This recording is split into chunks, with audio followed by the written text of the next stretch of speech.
কাতার ও ইরাকের মার্কিন ঘাঁটিতে ক্ষেপণাস্ত্র হামলা চালিয়েছে ইরান। দেশটির রাষ্ট্রীয় গণমাধ্যম তাসনিম জানিয়েছে, মার্কিন হামলার জবাবে যুক্তরাষ্ট্রের ঘাঁটিগুলো লক্ষ্য করে ক্ষেপণাস্ত্র হামলা শুরু করেছে তেহরান।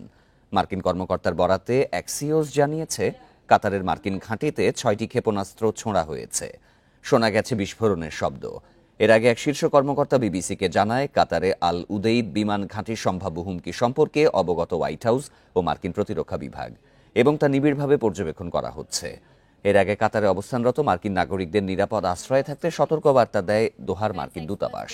নিজেদের আকাশসীমা সাময়িক বন্ধ করে কাতার।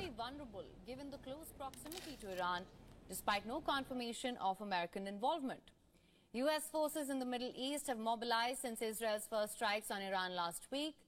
The U.S. Navy is moving the aircraft carrier USS Nimitz from the Indo-Pacific to West Asia as regional